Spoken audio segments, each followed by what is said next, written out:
closed captioning of this program is brought to you by Pioneers. Energy for life.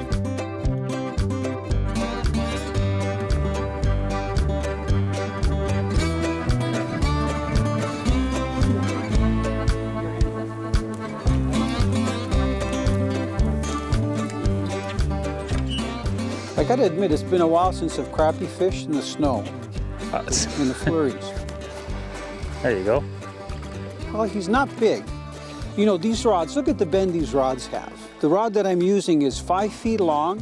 It's rated for a 2 to 4 pound test. Grant's using a 7.5 foot rod, rated from 2 to 6 pound test.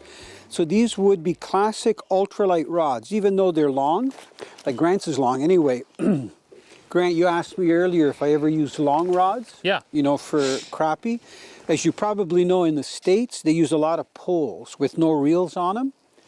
And for example, if you're fishing here, instead of casting like we are, just dunking. All you would do is dunk it, bring the fish in. So underneath your pole, you'd have anywhere from about 6 to 10 feet of line that's attached to the end, to the tip.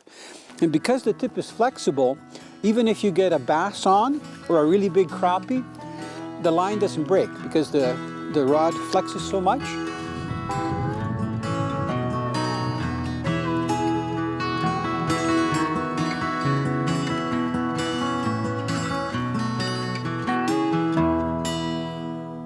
You know, when it comes to fishing for panfish, especially crappie, one of the best rigs to use is called a slip bobber rig, and that's what I've got here. You can see that the float has the line going through it and it slides up and down. Now what I've done is I've added a split shot to the line just to get the jig to sink a little bit quicker, because the jig is a 1/32 ounce jig head. You can see it right there, it's pretty light. So it would take a long time to sink. So because of that, I've added that split shot. Now you'll also notice that what stops the float from going up the line is something called a bobber stop. And I've simply taken 20-pound braided line. This particular line is called Dacron, and it's the same line you use for backing on, for example, fly reels, or even some spinning reels. And I've tied it into a uni knot and then tightened it. So it's strong enough that it won't slide up and down the line, but if I need to, I can adjust it up and down. And then below that uni knot, what I've done is put a little bead in the line. So you can see the bead just ahead of the float. And I've done that so that the bead stops where the bobber stop is, because sometimes the knot will go inside the float, depending how big the float is. This is a very popular rig if you're fishing for panfish in shallower water, let's say less than 8 feet deep. Now when it comes to jigs and the grubs that you put on it, this is a tube jig, and I'm just going to lay it on my hand. It's a very popular plastic grub to use. This particular one is 1 1/4 inches long, and you can see it's orange with a little bit of a chartreuse tail. Now the way I've got this rigged, even though it's a tube, most fishermen will rig a tube so that it goes over the jig head, for example, when you're fishing for bass and so on. But these particular types of jig heads are designed, they have a little grub barb that you can see right there. So you actually put the tube on the hook, and then you slide the tube up tight to the jig head, and that grub barb keeps it there. So this is very popular, especially in the US, when they're using these small tubes for panfish. In addition to the tubes, some of the other popular plastics, and again, I'll put them on my hand, are small twisters. So twisters in the 1 inch to 1.5 inch size, even a small crayfish, which I'll put right here. I'm making a nice assortment on my hand. Okay, so all these work well. Colors are really important. It really depends on the day for which colors they hit.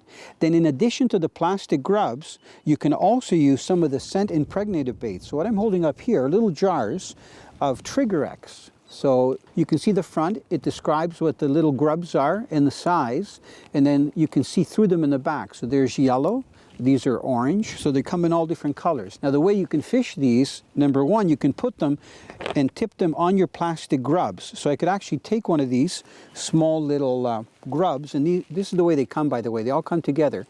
So I can break off one small one, this would be like a small maggot grub, and I can put it right on with my tube and let it hang a little bit so it scents it, and it's like having a little bit of bait, only it's this pheromone impregnated.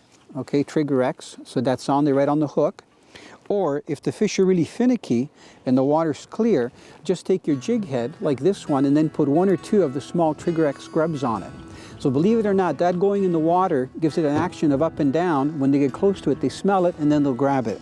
So all these baits work really well if you're fishing for panfish.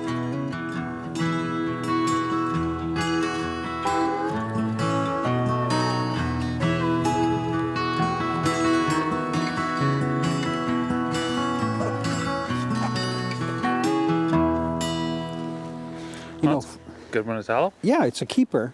So we're slowly building up our fish supply here. Okay. Yeah, that qualifies as an eater. It's not a monster. They're such a pretty fish, aren't they? Look at the nice colors. All right, Grant, you're doing good. We've got a little panfish net that I brought with us in case we get some bigger ones. If I get another crappie that size or bigger, I'm just going to demonstrate the net to you because it's got a small mesh and you can use it for catching minnows, small bait fish, but it's ideal for bigger panfish, especially if you're using lighter line. Okay, this isn't a big fish, but look, here's the net. You see that nice light mesh? Pretend that this is like a 1.5 pound crappie. Look it, isn't that net perfect for it? So that's what I would do. So to me, a fish that you would net like this, Grant, would be like in the 12-inch 12-inch range, yeah, or bigger. This guy's hooked right in the roof of the mouth. And you know what? I need the pliers to get the hook out. Grant, you got an edge on me. I'm gaining. So Grant, when do you start your heavy guiding season? May 1st, 12 a.m. So you have lots of bookings already? Yeah, we're already booked solid for a majority of May, moving into June now. That's amazing. Yeah, it's good. Good, good.